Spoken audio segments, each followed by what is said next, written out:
Salut, donc bienvenue dans cette vidéo dans laquelle je voulais répondre à une question qu'on m'a posée. Donc, quelle est la meilleure paire à choisir sur le Forex? Donc, si tu sais pas ce que c'est que le marché du Forex, c'est le marché des devises, donc sur lequel s'échangent les devises internationales. Donc, on va échanger de l'euro, du dollar, du yen, de la livre sterling. Donc voilà, plein de devises entre elles.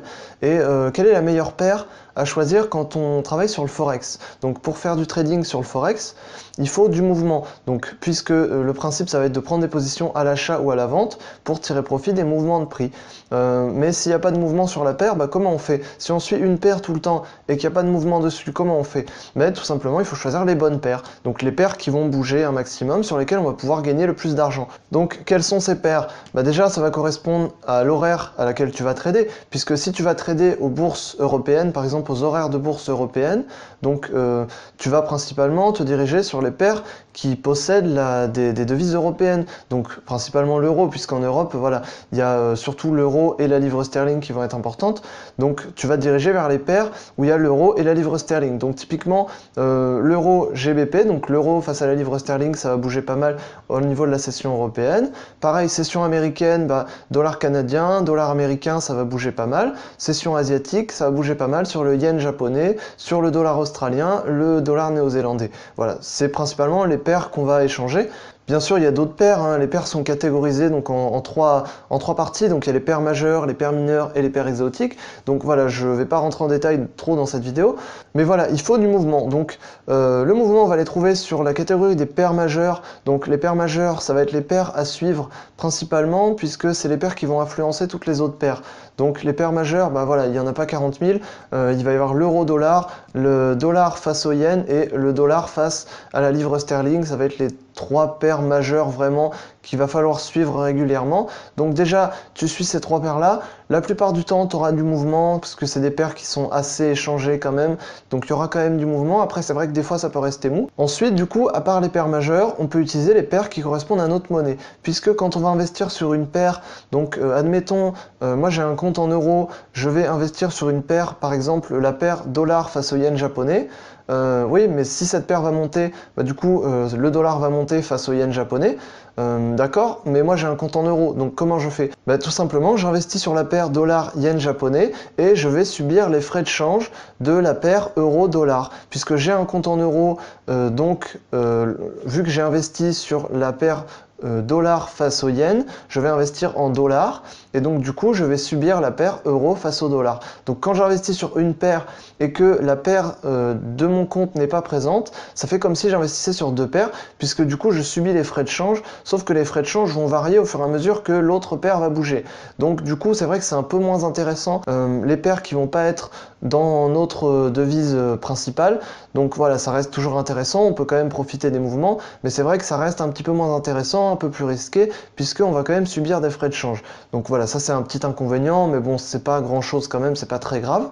Ensuite, tout simplement, il y a une méthode qui est assez efficace pour trouver les paires qui bougent le plus actuellement. Ça va être tout simplement de regarder des outils de volatilité au niveau des paires, donc au niveau du Forex, puisque ces outils de volatilité, donc là de tête j'en ai pas, mais j'essaierai de trouver un lien qui va être bien et je te mets le lien dans la description, donc n'hésite pas à aller voir. C'est un outil qui te permet de voir les paires les plus volatiles actuellement, mais voilà, c'est pas forcément actuellement à la minute près, mais ça va être plutôt pour la semaine et les semaines à venir même, ou à voir le mois à venir. Donc du coup, grâce à cet outil, si tu es à l'aise en analyse technique, en money management, en trading globalement, tu es capable de t'adapter à n'importe quelle paire. Donc du coup, tu regardes cet outil, tu vois les paires qui bougent le plus, tu vas sur cette paire, tu repères des opportunités directement, puisque en général quand ça bouge, il y a des opportunités dans tous les sens, que ce soit à court terme, à moyen terme, donc voilà, il y a des opportunités. Donc si vraiment tu es à l'aise, tu as des connaissances, tu as de l'expérience sur les marchés, n'hésite pas, tu regardes cet outil, tu vois que cette paire là elle bouge beaucoup, cette paire là elle bouge beaucoup, boum, tu vas sur ton logiciel de trading, tu regardes, hop, tu vois que ces paires bougent beaucoup, de suite tu auras des opportunités qui vont sortir. Et il y a toujours des paires qui bougent. Bon, c'est vrai que des fois le marché est un peu plus mou que d'habitude, sur toutes les paires, hein, ça peut arriver. Mais globalement, il y a quand même toujours des paires qui vont bouger, puisque quand une paire va monter, une autre va forcément baisser. Et puis même s'il y a des paires qui stagnent, il y aura toujours des paires qui vont monter ou des paires qui vont descendre. Voilà, ça peut être lent, mais ça va quand même bouger. Donc il y a toujours des opportunités. Il suffit de les repérer, mais avec un outil qui nous permet de repérer la volatilité des paires, on va pouvoir repérer les paires les plus intéressantes actuellement.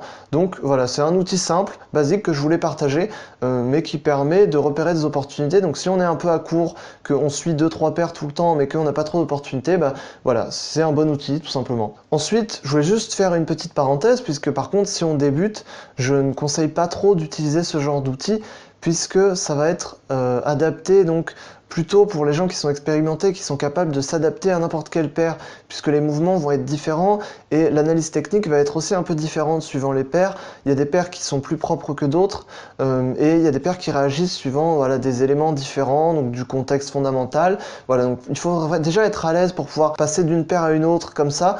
Mais si tu débutes, ce que je te conseille de faire, alors c'est vrai que des fois tu n'auras pas forcément de mouvement, mais je te conseille de te focaliser donc sur 1, 2 ou 3 paires, suivant comment tu te sens, suivant aussi ton unité de temps. Voilà, si c'est vraiment mou, tu te consacres plutôt vers 2-3 paires. Et si tu as une paire qui bouge pas mal, bah, tu te concentres sur celle-là. Donc si tu débutes, tu te concentres sur 1, 2 ou 3 paires et tu vas les suivre tout le temps régulièrement. Et tu vas essayer de prendre des positions dessus, donc que tu sois sur compte de démonstration ou sur compte réel avec un petit compte. Mais voilà, ce que je te conseille, c'est de plus te concentrer sur des paires, donc 2-3 paires. Voilà, moi ce que je faisais au début, c'est quand j'ai débuté, je me concentrais sur la paire dollarienne, tout simplement parce que j'avais repéré que c'était une paire qui bougeait. À l'époque où j'ai débuté, il y avait une bonne tendance sur cette paire et j'arrivais facilement à prendre des profits, à prendre des positions sur cette paire et à respecter ma stratégie. Donc c'est pour ça tout simplement que je suivais beaucoup cette paire là. Voilà, donc ce que je te conseille si tu débutes, c'est de suivre une, 2 ou 3 paires, voilà, suivant comment elles bougent, mais voilà, pas plus. Et ensuite, au fur et à mesure que tu es à l'aise sur cette paire, ben voilà, tu passes sur une autre paire, et puis tu passes sur une autre paire, et puis à force, bah, tu seras capable de passer sur n'importe quelle paire.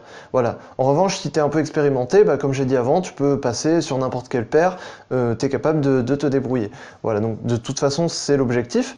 J'espère que je t'aurai aidé dans cette vidéo à choisir les meilleures paires du Forex. Donc tu vois que suivant ton niveau d'expérience et ton niveau de connaissance, bah, il faut adapter, hein. Il n'y a pas de meilleure paire que d'autres, mais il faut adapter tout simplement la paire sur laquelle tu vas travailler. Voilà, j'espère que je t'aurai aidé dans cette vidéo. N'hésite pas à aller voir les autres vidéos sur la chaîne YouTube, donc il y en a d'autres, il y en a plein d'autres. Je parle du trading et d'investissement boursier globalement, donc n'hésite pas à aller voir. Moi je te dis à la prochaine dans une autre vidéo. Salut!